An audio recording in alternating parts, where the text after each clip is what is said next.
UFC. Welcome back to the show. We got a few things to talk, and we escaped in this car though by the skin of our teeth. My shit's falling off though. Anyways, you see what I think about this car though? Well, first of all, I wanted to say that I have the hat like this in front because now Miami's in the finals in the Eastern Conference. My team is the Boston Celtics, but you know, like I live in Miami, I have to help Miami too. So I will be like over there with feelings, you know, cheering. So in other words, he's supporting Miami, but he's actually betting on Boston.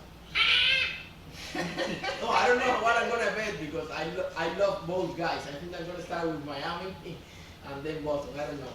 So let's talk about what we are doing over here. We started a new week winning streak. It wasn't so big, but winning is winning, you know. So that's what mattered. How much we got? Like 51, 57. 57? 57 to 61. It depends in how many you bet, like in the odds. But it's profit, you know. By the skin of our teeth, but we got it. Yeah, that's the most important. Now, first fight, Maximov versus Petrovsky. Oh, what the fuck is happening there to Maximov? Like Conor McGregor when he said, "What the fuck?"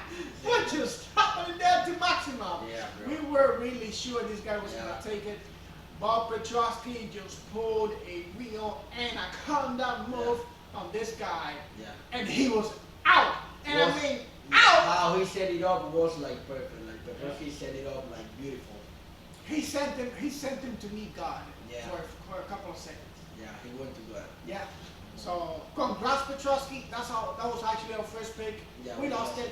It is what it is. Yeah. Let's move on to the next fight. But I wanted to see like the gas time if Petrovsky improved, but we couldn't see it. No, we couldn't see that. We're gonna follow these two guys. I think Maximov still has what it takes to actually be a really good contender in the sport. And this is good that he has a loss, you know, because because now, he knows now it's not to play around, not to underestimate your opponent. Because I think what we had was a problem of this guy underestimating his opponent. Yeah. Now, next fight we have Tatsuro Taira against Carlos Candelario.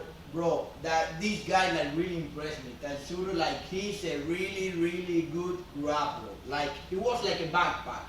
As soon as he get it to the ground, he was to the back. He was like doing like this, and he was like a backpack like this all the time, a backpack. So it was crazy, man. How he did it was fucking crazy. A backpack. Like I really love this guy.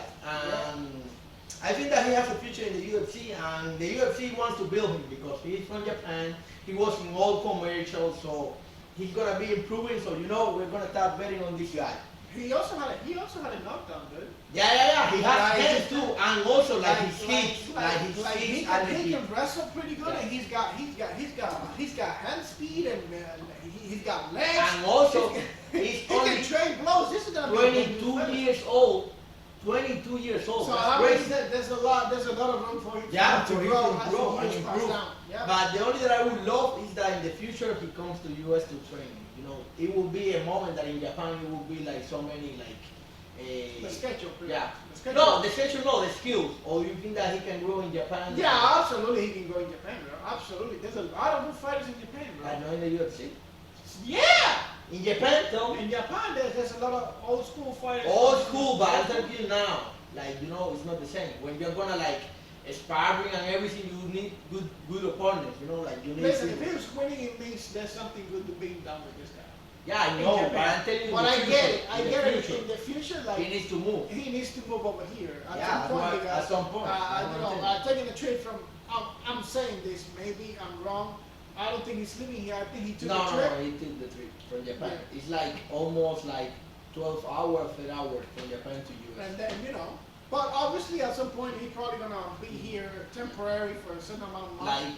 Then have a fight, then go back to Japan for resting and for healing, and then coming back again to train and fight. Yeah. So next fight. Next fight is Jandiroba versus Angela Hill. Yeah. Listen, I said it many times that Jandy was not gonna lose his fight, and I wasn't so like sure on Jandy, but she really. No disrespect to Angela Hill, but they served it to Jandiroba. But you know what Jandiroba did? do in the past. You know, that was what I was like scared, because in the past she wasn't so focused on wrestling, and now in this fight I didn't know if she was, because you know that Angela Hill had bad takedown defense, or she did it like she's gonna start doing that. You know, like that's something good. You have to keep. Yeah, Jandon did what she was set out. What we thought, what I thought she was supposed to do, to set out to do it. Yeah, she's and a black she belt did in it. BJJ. She took it to the ground. She still traded blows and still outshined completely Angela Hill. Props to Jandirova. Congrats, baby. You got my respect back, and maybe something else. Next fight we have Michael Johnson against Alan Patrick. Bro, how Malcolm Johnson look at 37 years old. Yep. He looked amazing, bro. Like, And this was a definitive fight. Yeah. This if fight he was lost it, win it, no more foot on the table, or win it and keep that foot on the table coming in. And he did what he had to do. He fought for his life. Like Yeah. My homie went there for war. Yeah. And regardless of how many losses he has, he went in there and said, no, today my food for my kids and for myself, or whoever needs it, it's mine. No, and he said it. It's mine. And he took it. After the fight, the post conference, he said it like, I needed to win to continue the UFC. No, that was an obvious He thing. knew it. That is really obvious. When you see a fighter that has 4 losses like that, if you get a 5th shot, it's over if you don't win it. Unless you're Tony Ferguson. Because, you know, that man has done enough for the sport, or Conor McGregor, you know? So, all right, so the next fight is between these two hottie tahooties. It was these two girls fighting it out. The fight was not boring, though. Lee managed to take down Araujo with a strike, and I was surprised by that, because Araujo was doing so great. But then Araujo took back control. This girl was coming with the wrestling and was coming to dominate she this showed girl. improvement on the cardio. Yeah. So that's good. You know? So Araujo won. This was not. No, it wasn't a big. It was not a pick at all. So the next one, Yeah. we had Harley versus Nascimento. Hardly focused badly. Yeah, that was the truth. Yeah. Alan Nascimento was too much for him. Like, I think that sometimes this fighter, when they come to UFC with 0 losses, we see so much the record, but it's not like, you know, like who they fight, like the level of competition, you know. The thing is, they come in here. Let me tell you this. Regardless if they have faced a monster outside, the UFC is It's the different, biggest. right? And The UFC in the US. is the biggest MMA right now in company on live TV or anywhere. And what happens is, since they're coming here, that they know that now they have a chance to take on the spotlight. So there's a lot more pressure now. They know, And he's young. and they are falling to guys that we believe they are not supposed to. But then the pressure, they caves in and they cave into with it, and you get this result. I think Harley on a couple more fights has a rematch with Nascimento. He's gonna bury him right there and there. But congrats to Nascimento. Yeah, he did what he had to do. He showed some heart. He showed why he represents the UFC, and as simple as that. And he took it. Completely dominated Harley. It's as simple as that. Even though the fighting was not all exciting, because this was like most of the time it was on the ground, like 12 minutes, and it's like 15 minutes standing up. Yeah, 5, or 6, right? 6 minutes. 6. No, 5. 5? Yeah, like 90% of the fight was controlling. Was on the ground. So next fight we have Frank the Crank Camacho against Manuel de Loco Torres. This guy was a banger, bro. Like, this fight was, bro. That's why they call him a loco, my guys. If you guys don't know, a loco means means madness or crazy, the crazy guy. And this guy was swinging wild. That's the one thing that I don't like about his style. The chin is in the air. The chin, he's gonna be left open to. Yeah. If Do he you fights, imagine just engaging with this guy? His head, you will have to pick it up in Mexico. Yeah, and not just Corriente, him. Hooker, Any other technical fighter will look for those holes like that. for that weakness. However, he took it. He represents the nickname El Loco. It is what it is. These guys, it's just nuts. And he was his debut, so he did it good. Unfortunate for the veteran Camacho. Yeah, I think that he's done already. Like he doesn't have like his chin anymore. I feel so. Yeah, so let's just see what happens in the next time these guys meet different opponents. But we're gonna be following closely, Torres, Yeah, for Torres. sure. Next fight we have Kaylin Chukogian against Amanda Rivas. It was a good fight. And seriously, I think that this fight couldn't go to Rivas. You know, like they always like take so much on Chukogian because when she like always striking, she's like papa, papa, and getting, you know, and I don't know why judges like that tell, you know, like because when she always like punches, she's like getting, like she's like, yeah, but you know. But there is fight in the UFC that does that, and the judges, I don't know why they think like they're doing damage, you know. I think the motherfuckers were betting on Chukogian. Oh, that was good to us, you know. Because I saw the fight, I felt like Rivas actually won it. Yeah, you could go like a draw, but if you see it, like Rivas actually won it, you know. But it is what it is. We won it, you know. Sometimes in the last card they took it away, Carl Williams, so they're giving it back. You know? It is what it is. Time to get it back, baby. Yeah.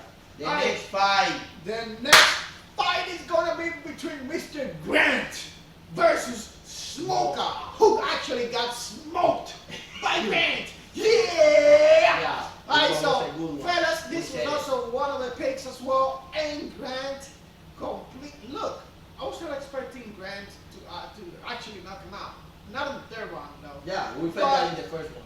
But, you know, well, he actually choked. And you know, like it is a good thing that these things happen that you anticipate that it's gonna happen in the first round, but then it happens in the third round, and because he he's showed good, his cardio. he showed his cardio. Now you see the guy is really serious. Now you see who he is under pressure. Listen, the biggest champions are born under pressure.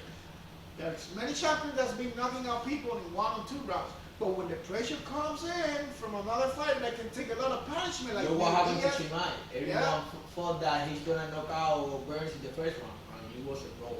But still, he showed that he has power. Yeah, you know. That's how you see a champion. So this guy is a high caliber fighter. Still has room to improve though. But he completely. What do you think what Chimay posted on Instagram today? He said like, Usman, when you are ready. What do you think? That he has a chance right now with Usman or not?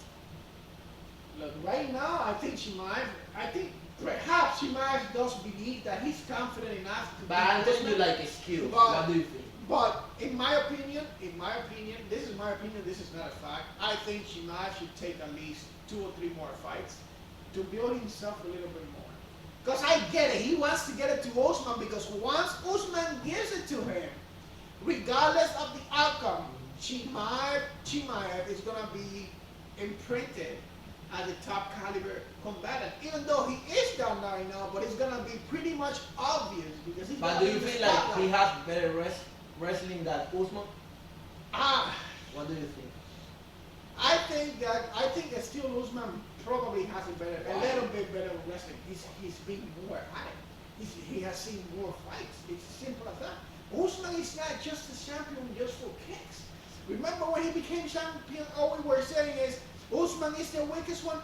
Yeah. The results right now, it's like he's probably like the strongest one in there, like one of the strongest champions right now. Yeah. Like who's gonna take this guy? This guy can knock you out now and has amazing wrestling, has resilience and can take a punch. Has a cardio. But I like in that fight I like Chimaev. I would say the same, but right now because also he's like saying like he wants to retire on things, like he wants to focus on more things. He said that he wants to boxing with Canelo, so he's looking and he knows. I think that that fight is never gonna happen. I think that he doesn't want to lose. I think that he knows that Chimaev is a threat. Even if Chimaev doesn't win it, I think that he wants to avoid that fight. And also, Kobe Covington, the King of Miami, hasn't answered about the fight because against Chimaev. That's why I said that he wants to fight. But didn't that motherfucker say he's got brain damage now? If you got brain damage from Jorge Masvidal giving you a 3-piece in the soda, you shouldn't be asking for a goddamn fight. Because that takes more than 6 months. Yeah, but it wasn't like Kobe asked it. It was Chimaev who asked for that. Okay, I thought it was Kobe Covington. Kobe is posting in Hialeah the band Chet and like putting Chet. That's what he does. And smiling. Now he's smiling. Now he's smiling. He changed his tooth. He changed his Oh tooth. my God. Yeah, going to the next one. We got our ass fought with Ryan Span, bro. Like He Kutelava. really messed it up. Yeah. Really. He was winning the fight. Like sometimes. So the people that come up betting on Kuda Love, I'm about to mess you up real bad. And he did. He messed up with it, bro. Yeah. Kutelava, like the fight IQ, he's in over there, bro. Like he was. Well, it was one fight, easy. We cannot judge a guy for one bad fight, for one bad decision, because that's not what makes it fight. What makes it no. I know, but he hasn't done it in the past. Like it wasn't like the first time. Like like if you have a game plan on taking down a guy, and that guy has vicious round the pound, he didn't use it as much, and he could use it. He was like lazy on top and was like this without doing nothing. You have to land elbows, crazy chest like that. You can be like, He's a dangerous fighter. Yeah, He's a dangerous. He's a very dangerous fighter. And he's a veteran. He has been for a long time in the UFC. He's not a child. He's not following his game plan. He's That still will happen. young. He's 28. So He's still in his prime, really. No, he isn't in his prime. He will be in his prime like 30. Like fighters more time like 30, 31. But congrats to Span. He did a good fight. Like he took his chances. So let's go to the main event of the evening. We have Jan Blachwicz against Alexander RAKIC, the Rocket. What do you do like that? I'm glad I didn't bet a single penny in this one. Yeah. I remember what I told you guys about not betting in the main event. We would have lost everything. Yeah. Even though we said RAKIC was going to win it, but this is the thing. Crazy shit can happen. Crazy shit He was winning the fight, and you see what happened? Like, he had an injury, because today I was talking with Mel in the morning, like, I don't know why fighters doesn't say, of course, he's not going to say like he was injured going to the fight, but like, he didn't was 100% on this fight. He had an injury. He wasn't 100%. He had an injury, and we didn't know. Sometimes he had mobility problems. Yeah. He was still winning it though. Yeah. But then again, when I cannot blame Blachwicz for what he did, because I'm pretty sure he doesn't know.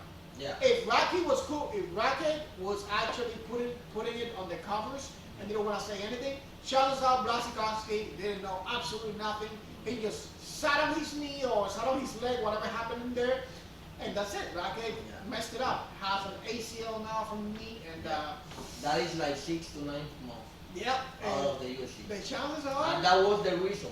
When you have an injury like that, you have to pull out the fight, because now he's gonna have a problem in his career. We don't know how it's gonna come back. No, chances are that he's not gonna be the same. He's not gonna have the same mobility. And but let's see what happens in Milwaukee. We hope that he recovers and heals from this injury, and come back stronger than ever. We really like this guy. This type of injury is really common on NBA players. Yeah, because of jumping all the time. Yeah, because of all the jumping and all the trotting and all the running and all that. But let's just see what happens to this guy. And some of them have actually healed almost 100%. Look at Russell Westbrook. And also Kevin Durant. So Paul George. So let's just see what happens with this guy. I'm pretty sure he could heal. So next card is gonna be on my birthday, May 21st. We're gonna have our first live show for my birthday. It's gonna be May 21st.